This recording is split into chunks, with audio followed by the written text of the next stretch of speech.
बिस्मिल्लाहिर्रहमानिर्रहीम। Welcome to math zone 360। आज से हम फर्स्ट ईयर मैथमेटिक्स का यूनिट 1 स्टार्ट कर रहे हैं, जो कि है कॉम्प्लेक्स नंबर। तो सबसे पहले हम ये देखते हैं कि कॉम्प्लेक्स नंबर होते क्या हैं। A number of the form z which is equal to a plus b iota is called a complex number।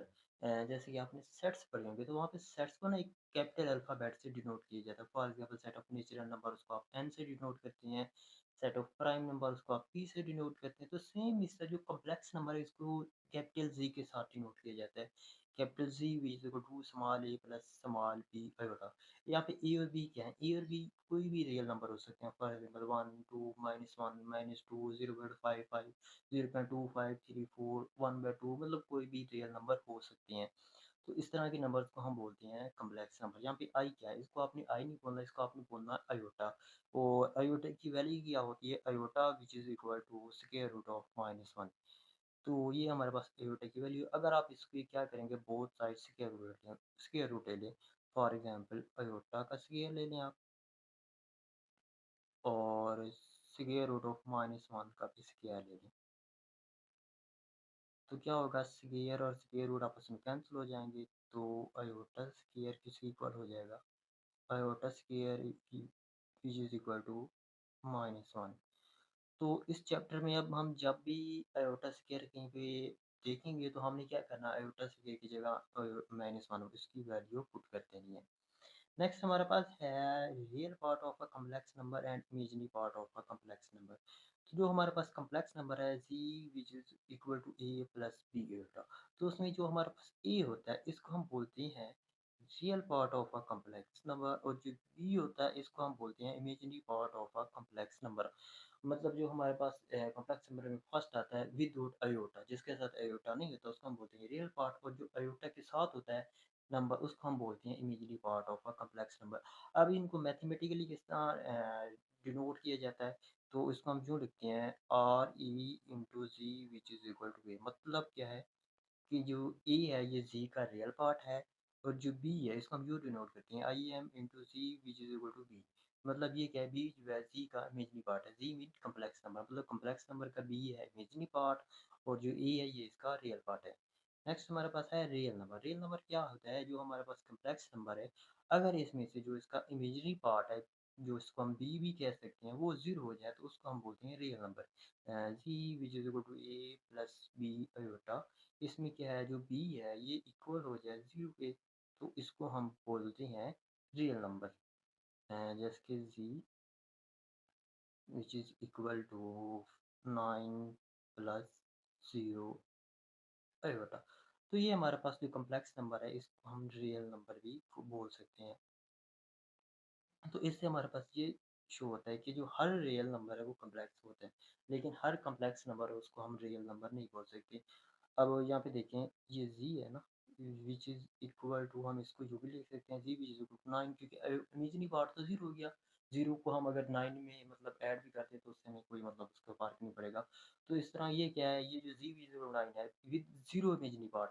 अब ये क्या है, ये कम्प्लेक्स नंबर भी है, लेकिन ये इमेजिनरी नंबर भी है, सॉरी ये रियल नंबर भी है, क्योंकि 9 ये खुद एक इटसेल्फ रियल नंबर है। अगर आप इसमें जीरो उल्टा करते हैं, तो वो कम्प्लेक्स नंबर बन जाएगा। तो यहाँ से हमारे पास एक रिजल्ट निकलता है कि every real number is a complex number with zero imaginary part, but its converse is not true। मतलब हम इसको ये नहीं कह सकते कि हर कम्प्लेक्स नंबर रियल है, ऐसा नहीं कह सकते। लेकिन हाँ, हर रियल नंबर कम्प्लेक्स होता है, लेकिन हर कम्प्लेक्स नंबर रियल नहीं होता।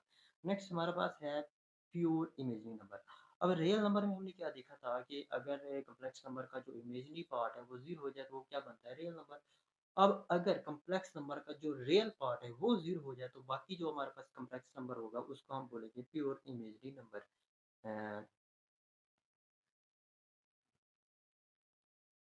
For example, z which is equal to zero plus three होता, जहाँ पे हमारे पास रियल पार्ट क्या है, जीरो। इस तरह के जो कम्प्लेक्स नंबर होता है उसको हम बोलते हैं प्योर कम्प्लेक्स नंबर।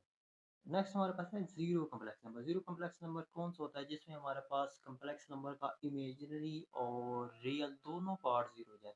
मतलब इसको हम यूँ लिख सकते हैं, z which is equal to zero plus zero होगा, तो इसको हम बोलते हैं जीरो कम्प्लेक्स नंबर। नेक्स्ट हमारे पास है unity in a complex number.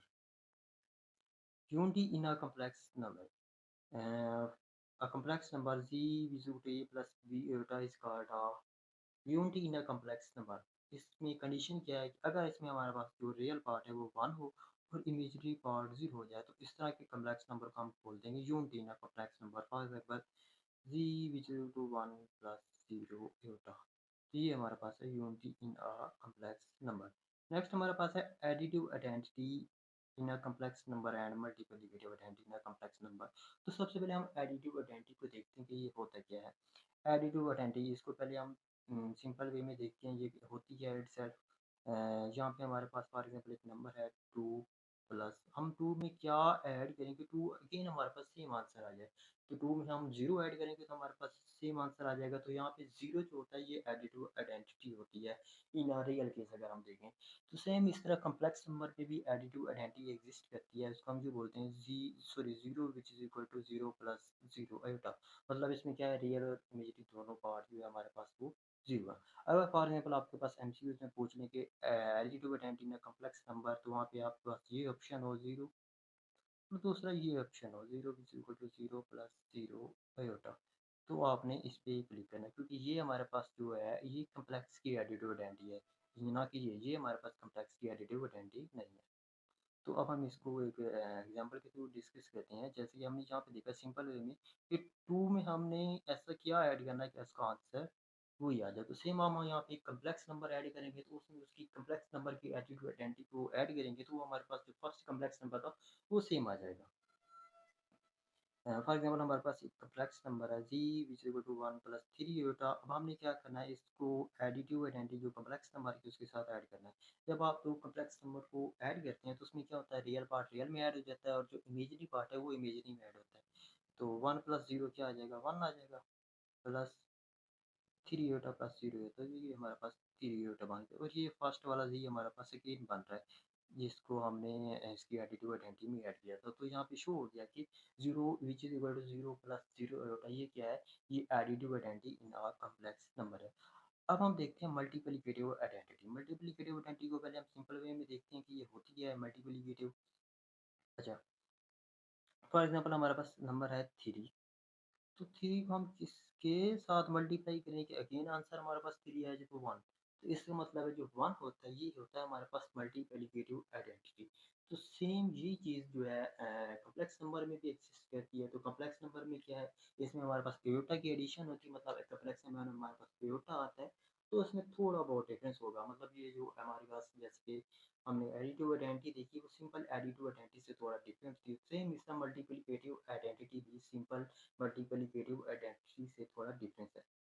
तो जो कि हमारे पास multiplicative identity in complex number होती है वो one which is equal to one plus zero होता। तो इस तरह जैसे कि मैंने पहले बताया कि एमसीक्यूज में अगर आपसे पूछ रहे हैं multiplicative identity in complex number, तो वहाँ पे एक ऑप्शन वन हो और एक ऑप्शन जी हो, वन प्लस जीरो होता। तो वहाँ पे आपने कम्प्लेक्स केस में इसमें ऐड करना। अगर कम्प्लेक्स के अलावा वैसे रियल रियल केस में देखें तो फिर तो वन ही होगा मल्टीप्लिकेटिव आइडेंटिटी। अगर in the case of complex number आपसे मल्टीप्लिकेटिव आइडेंटिटी पूछें तो वो ये होगा one which is equal to one plus zero होता। तो अब हम क्या करते हैं, इसको एक एग्जांपल के थ्रू डिस्कस करते हैं। फॉर एग्जांपल हमारे पास एक कॉम्प्लेक्स नंबर है c which is equal to one plus zero होता। अच्छा, यहाँ पे थोड़ी मिस्टेक है क्योंकि हमारे पास ये थी मल्टीप्लिकेटिव आइडेंटिटी, तो यहाँ पे क्या आता है one which is equal to one plus zero होता। तो अब हमने क्या करना है, एक हमारे पास ये मल्टीप्लिकेटिव आइडेंटिटी ना कम्प्लेक्स है, मतलब इन कम्प्लेक्स नंबर, लेकिन ये भी कम्प्लेक्स नंबर ही होता है। जो कि हमने ऊपर देखा जीरो जीरो प्लस जीरो होता है, वो भी इटसेल्फ एक कम्प्लेक्स नंबर ही है। तो अब दो कम्प्लेक्स नंबर है तो हमें इनको मल्टीप्लाई करना है। तो इसमें ये तो हमारे पास सिंपल कम्प्लेक्स नंबर है और ये कम्प्लेक्स नंबर की मल्टीप्लिकेटिव आइडेंटिटी है, लेकिन ये इटसेल्फ भी एक कम्प्लेक्स नंबर है। तो हमने क्या करना है, इनको आपस में मल्टीप्लाई करना है। जब वन वन के साथ मल्टीप्लाई होगा तो वन आ जाएगा, वन जीरो के साथ मल्टीप्लाई होगा तो ये आ जाएगा जीरो आयोटा। अब थ्री वन के साथ मल्टीप्लाई होगा तो ये आ जाएगा थ्री आयोटा। और जब थ्री जीरो आयोटा के साथ मल्टीप्लाई होगा तो थ्री और जीरो बन जाएगा जीरो, और आयोटा आयोटा से माइनस वन बन जाएगा। लेकिन अगर हम माइनस वन या फिर इधर लिख भी दिए तो वो मतलब हमारा इतना इसमें कोई हमारे जो क्वेश्चन है इस पर कोई इसकी इतना ज़्यादा इफेक्ट नहीं होने वाला है, क्योंकि जीरो है, जीरो को प्लस में लिख दिए माइनस में लिख दिए तो कोई मसला नहीं। ठीक है, अब यहाँ पे हमारे पास जो बच्चे था क्या है, वो ये चीज़ बचती है वन प्लस थ्री आयोटा। तो अगर आप इसको देखें तो ये हमारे पास वही फर्स्ट जी है जिसको हमने मतलब मल्टीप्लिकेटिव आइडेंटिटी के साथ मल्टीप्लाई करवाया था, तो वो हमारे पास सेम आ गया। तो इससे ये शो हुआ कि 1+1 विच इज 1+0 है, ये हमारे पास मल्टीप्लिकेटिव आइडेंटिटी है इन आ कॉम्प्लेक्स नंबर। ओके, नेक्स्ट हमारे पास है operation on a complex number. तो इसमें हमारे पास जो फर्स्ट ऑपरेशन है वो है इक्वेलिटी का। इक्वेलिटी मतलब दो कॉम्प्लेक्स नंबर आपस में इक्वल कब होते हैं। तो जैसे कि ये देखिए, फॉर एग्जांपल हमारे पास फर्स्ट कॉम्प्लेक्स नंबर है ए प्लस अयोटा बी और सेकंड है सी प्लस अयोटा डी। इसका मतलब है बिलोंग, मतलब ये सी में से है। नेक्स्ट आगे सी आ रहा है, सी फॉर कॉम्प्लेक्स, मतलब कॉम्प्लेक्स नंबर को जो सेट है ना, ये दोनों नंबर उसमें से हैं। और अब ये दो नंबर इक्वल आपस में कब होंगे। अब ये देखें यहाँ पे, ये कंडीशन देखें, a plus iota b which is equal to c plus iota d. ये नंबर तब ही आपस में इक्वल हो सकते हैं जब इन दोनों के इमेजनरी पार्ट आपस में इक्वल हों, और सॉरी रियल पार्ट आपस में इक्वल हों और ये इमेजनरी पार्ट आपस में इक्वल हों, तो फिर ये दो नंबर आपस में इक्वल होंगे। जैसे कि ये देखें, इसका मतलब क्या है, ये वाली जो सिंबल्स है ना डबल साइड एरो, इसका मतलब इफ़ एंड ओनली इफ़, मतलब अगर ये चीज़ होगी तो वो होगी, वो होगी तो ये होगी, मतलब लेफ़्ट वाली चीज़ होगी तो राइट होगी और राइट वाली चीज़ होगी तो लेफ़्ट होगी, मतलब इसके ये मतलब है। अब इसका मतलब ये है कि अगर ए सी के बराबर हो और बी डी के बराबर हो, मतलब जैसे कि ये देखें सी ए के बराबर और बी डी के बराबर, तो फिर क्या होगा, ये दोनों आपस में इक्वल होंगे। ठीक हो गया, ये थी हमारे पास इक्वलिटी। नेक्स्ट हमारे पास addition of a complex number. तो उसमें भी सेम वही है कि दो हमारे पास कम्प्लेक्स नंबर हैं, जैसे कि ये देखें और ये देखें, और वो सी से बिलोंग करते हैं, तो इसमें हमने इनको ऐड करना है। जब हमने इसको में ऐड करना तो इसमें क्या होता है कि जो रियल पार्ट है वो रियल में ऐड हो जाता है और इमेजनरी पार्ट इमेजनरी में ऐड हो जाता है। अब यहाँ पे देखें सी प्लस ए ये आ गया और बी प्लस डी ये आ गया और अयोटा बार मतलब वो हमने कॉमन ले लिया, तो इस तरह ये आपस में ऐड हो जाते हैं। नेक्स्ट हमारे पास सब्सट्रिक्शन है। सब्सट्रिक्शन में भी यही है कि बस वहाँ पे हमने प्लस की जगह पे माइनस कर देना है। ओके, नेक्स्ट हमारे पास है multiplication of a complex number. तो फॉर एग्जाम्पल हमारे पास दो कम्प्लेक्स नंबर है, एक ये कम्प्लेक्स नंबर है, दूसरा ये कम्प्लेक्स नंबर है, तो हमने इनकी मल्टीप्लिकेशन करनी है।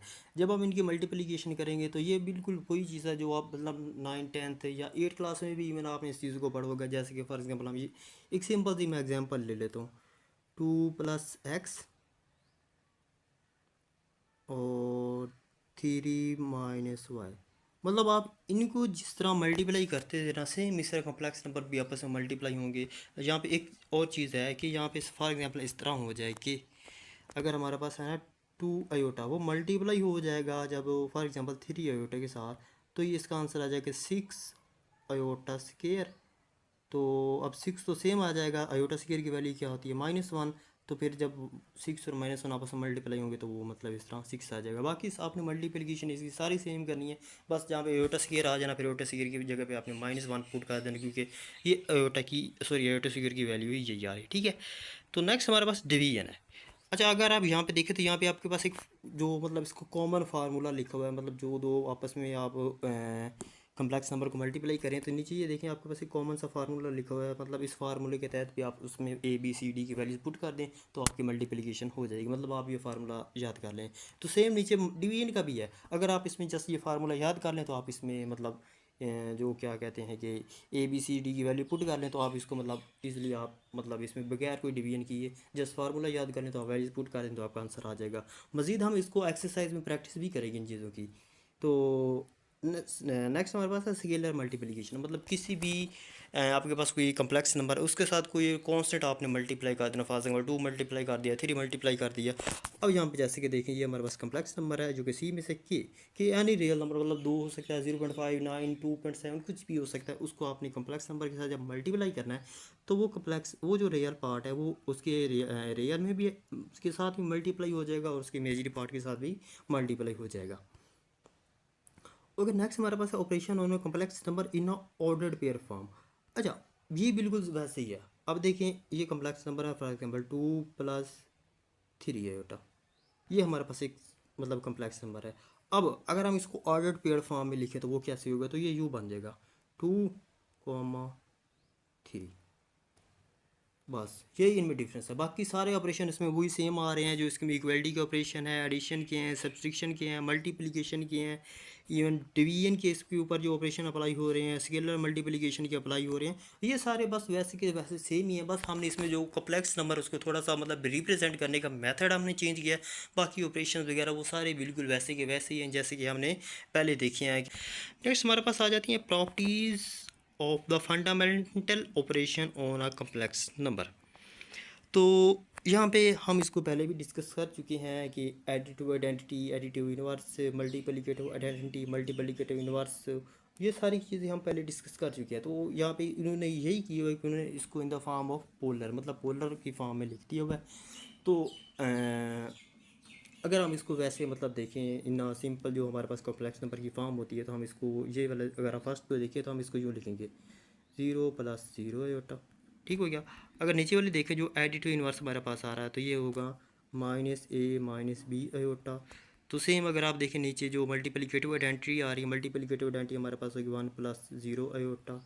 और अगर आप देखें तो नीचे multiplicative inverse for non zero complex number, मतलब वो हमारे पास जो कम्प्लेक्स नंबर है वो ज़ीरो नहीं होना चाहिए, कोई और हो जाना चाहिए कम्प्लेक्स नंबर। ठीक है। तो उसके लिए हमारे पास जो इसका मतलब एक मल्टीप्लिकेट इन्वर्स है, ये आप एक फार्मूला ही समझ लें, मतलब आप इसको याद कर लें। तो आपके पास जो कम्प्लेक्स नंबर होगा उसका मल्टीप्लिकेट इन्वर्स आपने ये फार्मूला लिख देना और उसमें ABCD की जो वैल्यूज़ आपको उधर दी होंगी वो आपने यहाँ पे पुट कर देनी है। नेक्स्ट हमारे पास है आर्गन डायग्राम। आर्गन डायग्राम क्या होती है कि इसमें हमने जो कम्प्लेक्स नंबर है उसको ग्राफिकली रिप्रेजेंट किया जाता है। इसके नीचे अगर आप देखें graphically representation of a complex number on a complex plane, मतलब इसमें हम क्या करते हैं कि हम उसको ग्राफिकली रिप्रेजेंट करते हैं। नीचे इसमें हमारे पास आ रहा है complex plane. Complex plane a coordinate use to represent complex number also known as the Z plane, मतलब जिस प्लेन में हमने उस अपने नंबर्स जो कम्प्लेक्स नंबर्स हैं उनको मतलब हमने उसमें डिनोट करना है, वो हमारे पास आ जाता है कम्प्लेक्स प्लेन। उसके बाद रियल एक्सिस को the X axis of the coordinate plane represent the real axis of a complex number and then imagery axis जो हमारे पास वाई एक्सिस होती है उनको हम इमेजरी एक्सिस कहते हैं। तो यहाँ पे देखें तो ये हमारे पास जो एक्स है इसको हम एक्स एक्सिस बोलते हैं और इसको हम वाई एक्सिस बोलते हैं। तो एक्स एक्सिस को हम रियल एक्सिस भी बोलते हैं और जो वाई एक्सिस होता है इसको हम इमेजरी एक्सिस भी बोलते हैं। ठीक हो गया। अब फॉर एग्जांपल हमारे पास एक कम्प्लेक्स नंबर है तो हमने इसको क्या करना है, इसको यहाँ पे हमने रिप्रेजेंट ग्राफिकली रिप्रेजेंट करना है उसको। तो फॉर एग्जांपल मेरे पास है 3 + 2 आयोटा। तो अब हम 3 हमारे पास पॉजिटिव है, तो अगर आप देखें तो ये हमारे पास 3 पॉजिटिव आ रहा है। ठीक हो गया। तो हमने यहाँ पे एस के ऊपर लाइन लगा दें। ठीक हो गया। अब यहाँ पे इमेजरी में देखें तो मतलब हमारे पास 2 पॉजिटिव आ रहा है, तो यहाँ पे देखें ये चीज़, तो मतलब हमारे पास जो इसका पॉइंट बन रहा है वो ये बन रहा है। तो यहाँ पे हमारे पास मतलब हमने लगा देना है 3 वाउ 2, मतलब इसको हम पोलर फॉर्म में लिख दें या फिर वैसे इस फॉर्म में लिख दें, तो वो हमारे पास मतलब हम इसको रिप्रेजेंट कर रहे हैं एज अ ग्राफिकली। ठीक हो गया। तो फॉर एग्जाम्पल हमारे पास एक नेगेटिव हम ले लेते हैं, उसमें यूँ हो जाता है कि फॉर एग्जाम्पल हमारे पास है -1 + 2 आयोटा। तो हमने क्या करना है, ये चीज़ हमारे पास रियल में हमने देखना -1, ये हमारे पास -1 है और +2 एक्स एक्सिस पे देखना है, तो हमारे पास ये +2 है, मतलब इसका हमारे पास ये पॉइंट बन रहा है। यहाँ पे हमने मतलब पॉइंट लगा के उसको हमने उसमें रिप्रेजेंट कर देना है। अगर हम देखें -1 और -2 आयोटा, तो ये देखिए ये हमारे पास -1 एक्स एक्सिस आ रहा है, ये हमारे पास मतलब वाई एक्सिस पे -1 -2 आ रहा है, तो ये यहाँ पे रिप्रेजेंट करेगा। ओके, नेक्स्ट हमारे पास है modulus of a complex number. अच्छा, मॉडुलस क्या होता है? मॉडुलस में ये होता है कि हमारे पास इसका एक फार्मूला है, उसमें यूँ करना है कि हमने रियल और जो इमेजरी पार्ट है उन दोनों को स्क्वायर करके, मतलब उन दोनों का स्क्वायर लेना है, फिर उन दोनों को ऐड करना है, फिर उसका हमने उसके ऊपर स्क्वायर रूट ले लेना है। जैसे कि ये चीज़ आप देख सकते हैं, ये देखिए पहले हमने रियल पार्ट ऑफ जी उसका स्क्वायर लिया है, फिर इमेजरी पार्ट ऑफ जी का स्क्वायर लिया है, फिर हमने उन दोनों को ऐड किया और उसके बाद हमने उसका स्क्वायर रूट ले लेना है। तो ये हमारे पास होता है modulus of a complex number. तो ओ इसकी अगर हम डेफिनेशन में देखें तो ये होता है कि जो हम फॉर एग्जाम्पल हमारे पास एक कम्प्लेक्स नंबर है, हमने उसको रिप्रेजेंट किया, ग्राफिकली रिप्रेजेंट कर दिया है। ठीक है। तो जो मॉडुलस होता है उसका ये मतलब होता है कि जो हमने मतलब कॉम्प्लेक्स नंबर ग्राफिकली रिप्रेजेंट किया है वहाँ से लेकर ओरिजिन तक का डिस्टेंस, ओरिजिन भी मतलब जहाँ पे एक्स एक्सिस और वाई एक्सिस आपस में कट कर रहे होते हैं, तो ये वाला जो पॉइंट है ये इसको हम ओरिजिन कहते हैं, मतलब इसका यहाँ से डिस्टेंस, इसको हम बोलते हैं modulus of a complex number. Next हमारे पास है conjugate of a complex number. Conjugate of a complex number में ये होता है कि फॉर एग्जाम्पल हमारे पास ये एक कम्प्लेक्स नंबर है अब हम इसका कॉन्जुगेट लेते हैं। जब इसका कॉन्जुगेट लेते हैं तो उसमें क्या होता है कि जैसे कि जी है ना, तो अब हम इसका कॉन्जुगेट लेना है, तो जी के ऊपर हमने इस तरह बार से डाल देनी है। और उसमें जो होता है कि जो हमारे पास इमेजिनरी पार्ट होता है उसका हम साइन चेंज कर देते हैं। फॉर एग्जांपल अगर वो पॉजिटिव है तो हम उसको नेगेटिव कर देंगे, अगर नेगेटिव है तो उसका हम उसको पॉजिटिव कर देंगे। लेकिन जो रियल पार्ट होगा वो सेम रहेगा, उसमें कोई चेंजिंग नहीं होगी। तो जैसे कि ये देखिए, ये हमारे पास है कम्प्लेक्स नंबर। तो अब हमने यहाँ पे इसका कॉन्जुगेट लिया हुआ है, जी के ऊपर बार लगा दिया, लेकिन जो इमेजिनरी पार्ट था वो यहाँ पे प्लस था, तो यहाँ पे हमने इसको माइनस कर दिया। ये इसका कॉन्जुगेट आ गया।